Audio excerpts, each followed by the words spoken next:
Aproveito a ocasião para cumprimentar todas as nossas irmãs e irmãos aqui presentes. Estamos um bom grupo, graças a Deus.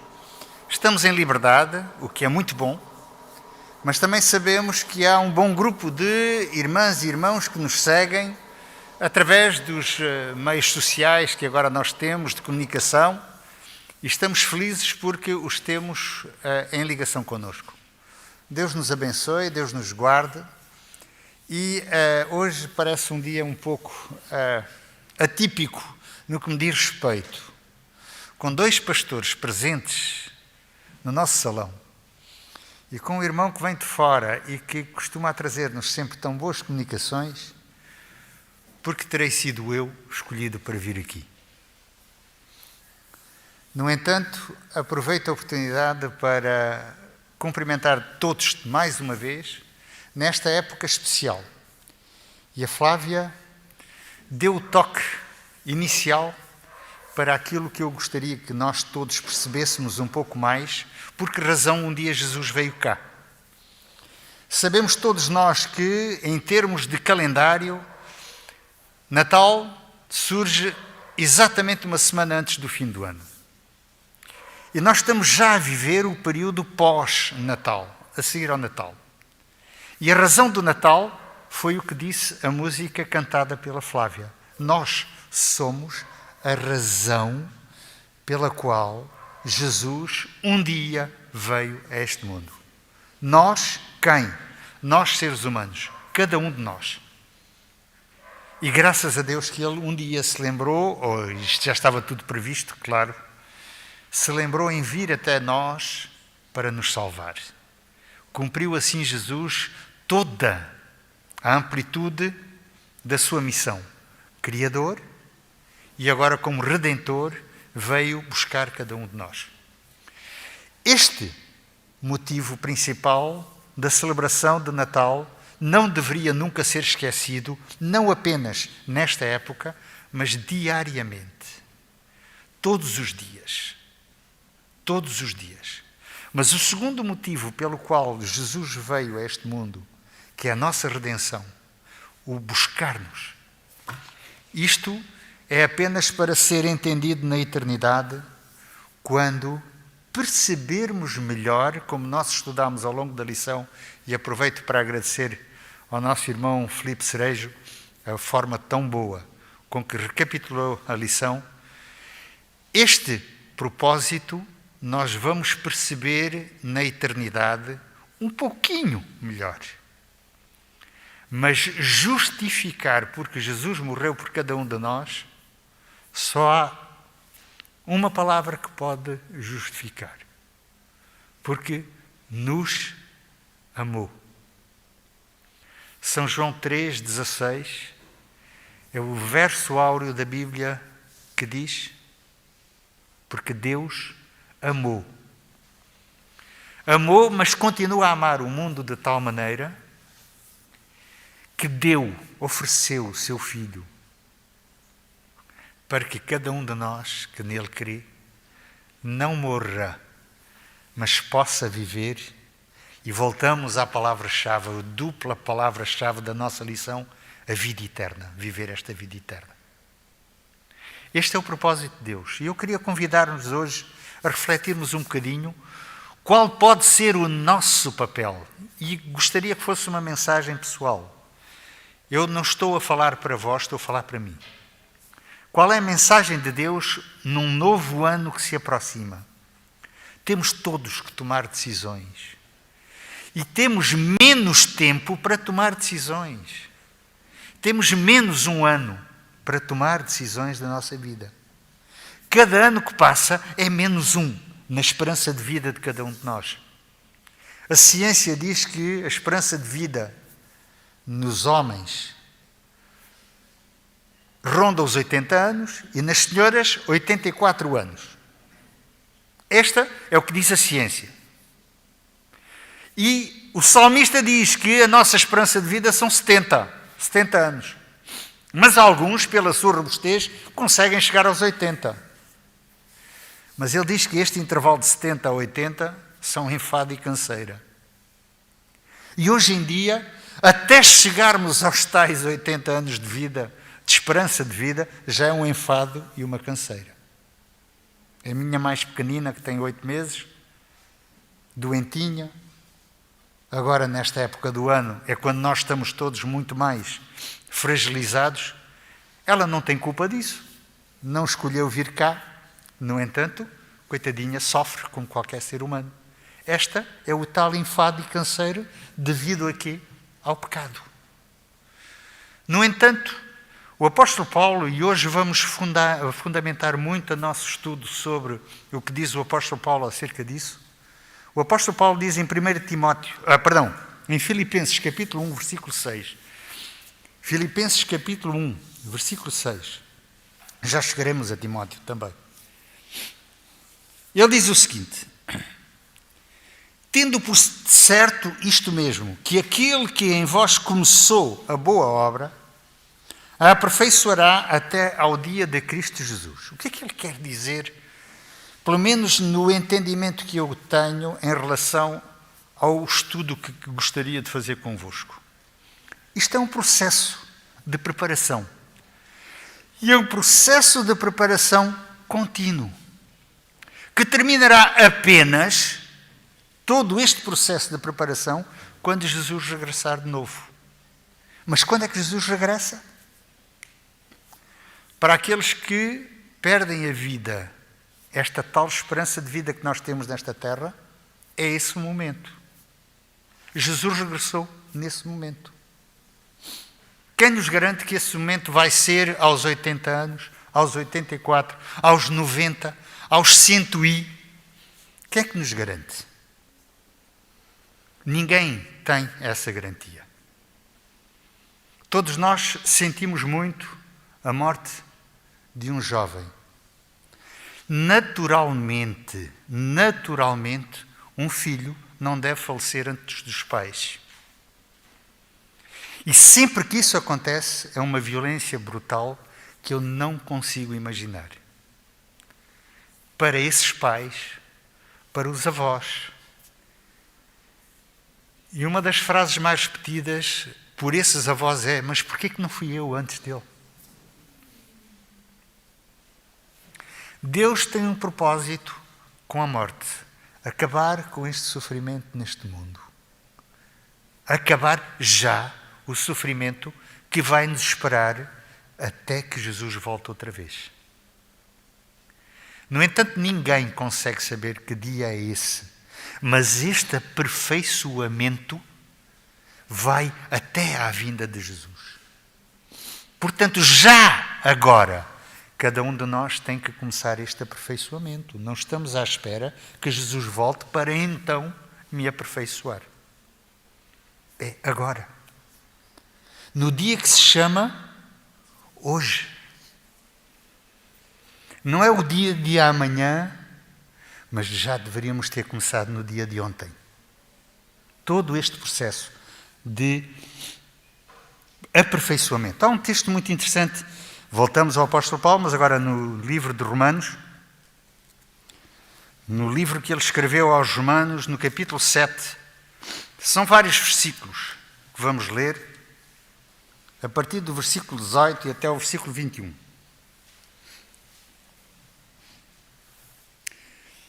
E estes versículos mostram qual é o estado de consciência daquele que vive ou que quer viver esta realidade de preparação. Reparem como é que o apóstolo Paulo estava.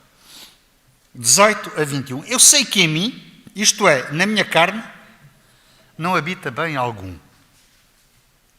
Ora, quem diz isto é um homem que provavelmente foi dos homens que mais conhecimento em termos de teologia teve. Um dos homens que soube muito bem compreender o que foi o antes e que vê agora o depois. Alguém que levou toda a sua vida a perseguir aqueles que queriam seguir a Cristo como seu Salvador, tem um encontro maravilhoso com esse Salvador, compreende perfeitamente qual é a sua missão e Jesus diz-lhe de uma forma clara: agora vais mudar completamente e tens uma tarefa nova. E o apóstolo Paulo diz: eu não tenho bem algum em mim, não tenho nada. Com efeito, o querer está em mim, mas não consigo realizar o bem. Quantas vezes não acontece connosco também isto? Em termos técnicos, naquilo que me diz respeito, isto é uma tomada de consciência que, se nós não soubermos bem gerir, pode nos levar a situações difíceis, tais como, por exemplo, uma depressão profunda. Podemos pensar que, afinal, nada valemos, a autoestima baixa de forma acentuada, e então estou aqui a fazer o quê? E era assim um pouco que o apóstolo Paulo sentia. E ele continua: não faço o bem que quero, mas o mal que não quero, isso é que eu faço. Não aconteceu já convosco também ter este tipo de consciência? Afinal, aquilo que eu gostaria de fazer não consigo, mas só faço aquilo que não gosto, aquilo que eu condeno nos outros, é isso que eu faço. Não acontece connosco muitas vezes isso? Eu penso que sim. E falo por mim. Muitas vezes, só depois de tomarmos determinadas atitudes ou dizermos determinadas palavras é que tomamos essa consciência. Porquê não fazê-lo antes? Porque nós estamos num estado de pecado permanente. Ora, se eu faço o que não quero, diz o versículo 20, já não o faço eu, mas é o pecado que habita em mim. E isto faz toda a diferença da escola que nós tivemos a aprender ao longo do trimestre passado. Esta escola ensinou-nos a que nós devemos mudar o objetivo, o sentido, a atenção para aquilo que é o que vem e não aquilo que é o agora. Neste momento devemos estar atentos para preparação. E é aquilo que eu acho que deveríamos todos nós ter mais consciência hoje quando sairmos daqui. Esta preparação para a eternidade. E o versículo 21. Acho então esta lei em mim, que quando quero fazer o bem, o mal está comigo. O apóstolo Paulo está, como nós dizemos em expressão muito nossa, está no fundo do poço. Segundo ele, não há nada para que Deus possa olhar para ele e dizer ao meu amigo: vou-te usar para um serviço especial. Quantos de nós muitas vezes não estamos com este mesmo tipo, este mesmo espírito, esta mesma maneira de pensar? De um momento ou outro, seguramente todos nós já passamos por períodos assim muito complicados.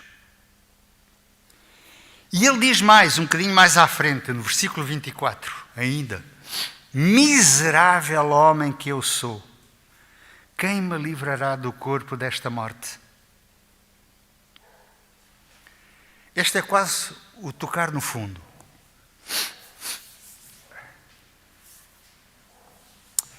Em termos técnicos, e volto outra vez para a técnica, porque eu também sou técnico,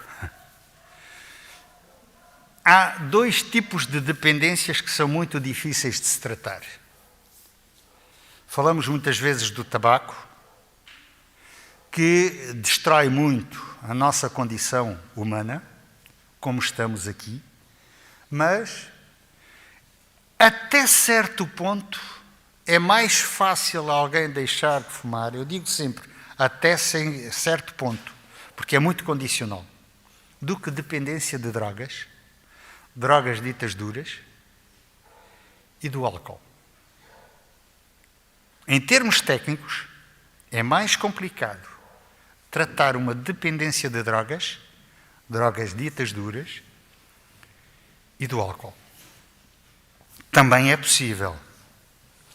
E quando nós vemos o Espírito de Deus entrar em alguém que tem um tipo de dependências como estas que eu nomeei, que são algumas, vemos o que o Espírito Santo é capaz de fazer num ser humano. E quantas vezes já me surgiu, a mim, na minha experiência clínica, na minha experiência profissional, pessoas que eu digo: é impossível, esta pessoa nunca mudará a sua maneira de ser. nunca poderá ser outra pessoa. E o apóstolo Paulo estava quase neste ponto. Eu sou um homem miserável. Não tenho qualquer possibilidade. Mas isto não era só em termos emocionais que ele estaria perturbado. É que ele tinha consciência de que realmente era homem miserável. É necessário aquilo que eu costumo muitas vezes dizer, bater no fundo para tomar o impulso e agora subir. É necessário cada um de nós ter plena, mas digo bem, plena consciência da sua situação para depois então tomar decisões para o futuro. E o meu convite é que façamos isso agora. Porque, volto a frisar, a nossa esperança de vida reduziu 1 ano. Temos menos tempo para tomar estas decisões. E tenhamos consciência disto. Mas o interessante é que o apóstolo Paulo não fica por aqui. Reparem, o versículo 25 deste mesmo capítulo é extraordinário. Disse o apóstolo Paulo: dou graças a Deus por Jesus Cristo nosso Senhor. Já está a dar a primeira dica. A primeira dica: não consigo por mim, sou miserável, mas dou graças a Deus por Jesus Cristo nosso Senhor. Aqui está a solução. Esta é a solução. Por isso, Jesus veio a esta terra. Não terá nascido seguramente no dia 25, na noite de 24 para 25, de dezembro. Seguramente não foi. Mas nasceu. E isso é que é importante. E nasceu neste mundo, como ele estava, em pecado. Não estava melhor do que está agora, seguramente. Porque o pecado existe e sempre da mesma forma, sempre para destruição. E o apóstolo Paulo já o diz, dou graças a Deus por isso. E ele continua, de sorte que eu mesmo com o entendimento sirvo à lei de Deus. Este é o meu desejo, servir a lei de Deus. Fazer aquilo que Deus quer que eu faça. Este é o meu entendimento. Mas agora vejam a realidade. Mas com a carne, há a lei do pecado. Ou seja, na realidade não me consigo separar desta dependência também da lei do pecado. Mas dou graças a Deus por Jesus Cristo, nosso Senhor. Jesus quer que cada um de nós tome decisões. Jesus quer que cada um de nós possa, desde já, tomar a boa decisão. E Ele veio a este mundo para mostrar a diferença entre o que é o reino que Deus tem para cada um de nós e o reino que nós vivemos neste mundo de pecado. Esta diferença deveria fazer com que cada um de nós possa tomar a sua própria decisão. E, meus amigos, esta decisão é livre, nunca é forçada por Deus. Deus nunca pressiona e diz, meu amigo, tu tens que.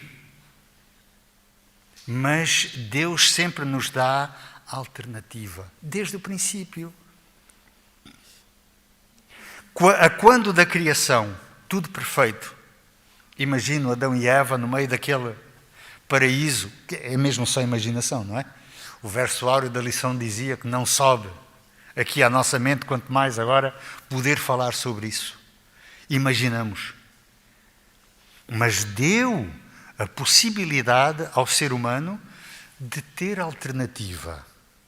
Havia uma alternativa proposta pelo nosso inimigo, o ser humano poderia aceitar ou não. E esta atitude de Deus para com o ser humano continua ainda hoje, neste momento. Continuamos a ter também alternativa. seguir o que Deus nos propõe ou não seguir o que Deus nos propõe. Tendo sempre uma consequência que poderá ser muito boa para nós, que é aquilo que não subiu à nossa imaginação, ou aquilo que nós vivemos hoje. Que isso não subiu à nossa imaginação, nós vivemos-la na carne. Nós vivemos-la dia a dia.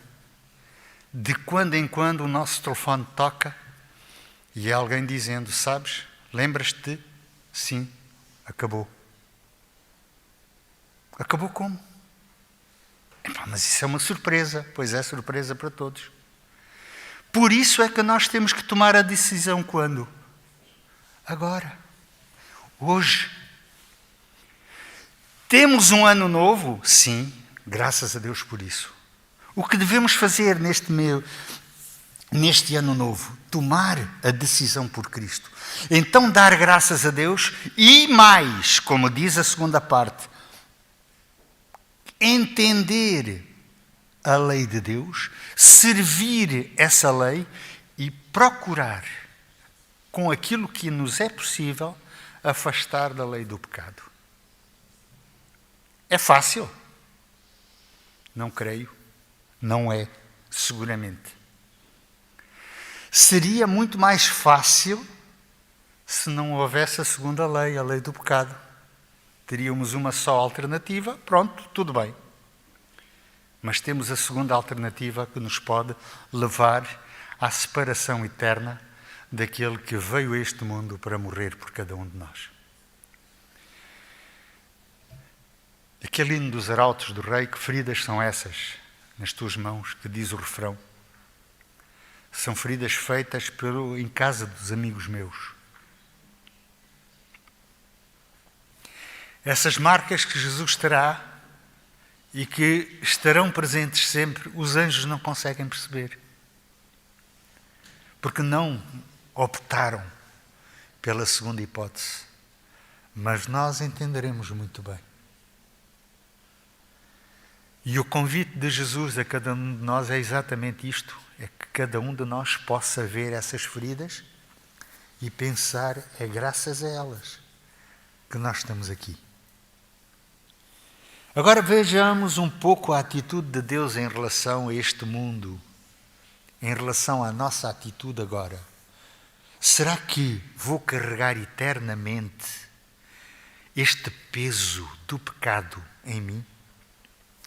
Hebreus capítulo 10, diz o apóstolo Paulo o seguinte, Hebreus capítulo 10, no versículo 17.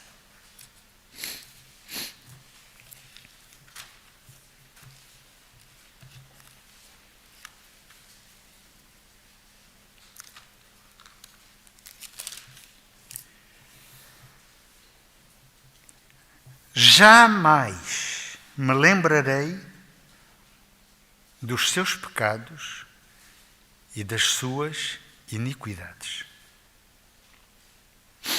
Lapso de memória da parte de Deus. Passou-se. A partir do momento em que o ser humano faz a sua opção, jamais me lembrarei dos pecados e das suas iniquidades.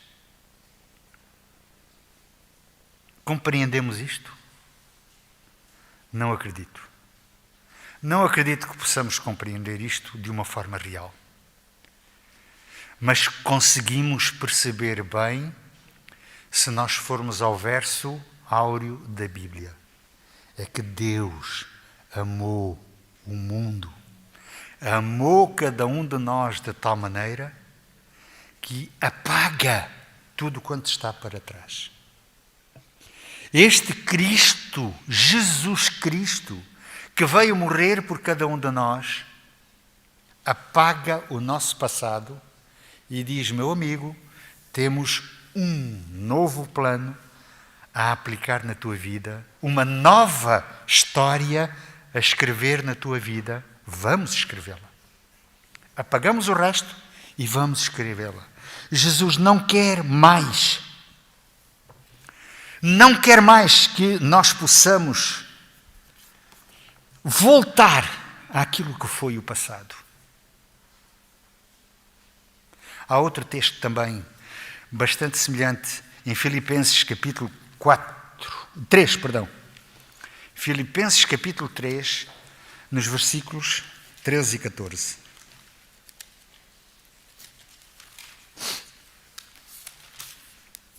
Mãos frias, menos ágeis. Muito semelhante, onde o apóstolo Paulo diz o seguinte, reparem: irmãos, não julgo que o haja alcançado, esse tal crédito que cada um de nós terá que ter, vindo por Cristo. Eu não o alcancei, é Jesus que me oferece. Mas uma coisa eu faço, é que esquecendo-me das coisas que para trás ficam e avançando para as que estão diante de mim, prossigo para o alvo pelo prémio da soberana vocação de Deus em Cristo Jesus. Ou seja, se Deus, por um lado, esquece o que foi o nosso passado, é necessário que nós também apaguemos o nosso passado. É necessário também que cada um de nós construa com Deus um novo presente, um novo real do dia a dia, esquecendo o que ficou para trás. Não podemos estar constantemente a massacrar-nos, constantemente, a pensar naquilo que eu fiz de errado. Se eu peço para que Deus me transforme a cada momento, então tenho que esquecer aquilo que eu já fiz de errado. E esquecendo-me daquilo que ficou para trás, provavelmente também mais facilmente poderei aperfeiçoar e mudar o caráter de forma a aproximá-lo do caráter de Deus. Nunca seremos como Deus é. Nunca. Mas aproximemo-nos daquilo que Deus é. E isto cada um de nós pode e deve fazer.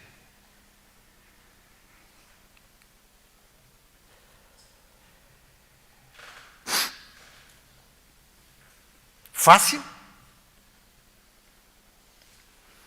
Provavelmente não. E penso que cada um de nós já terá tido esta experiência. Volto sempre ao mesmo. Isto é quase vir ao disco, como se diz, e toca o mesmo. Virou, mas parece que é tudo mesmo. Não consigo. O apóstolo Paulo chama-nos mais uma vez a atenção também, ainda neste mesmo livro, no capítulo 4 e no versículo 13, dizendo o seguinte: eu posso tudo. Em quem? Em Cristo, naquele que me fortalece. Posso todas as coisas naquele que me fortalece. Esta é a segurança. É a segurança que nós conseguimos ter e que aqueles que não acreditam em Cristo não conseguem ter.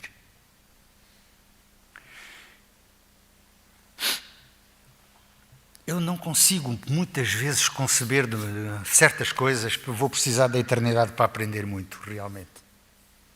Não consigo compreender como é que o ser humano é capaz de adorar uma criatura e aquele que o criou não consegue adorar. Às vezes não tem lógica na minha maneira de pensar, e eu falo por mim.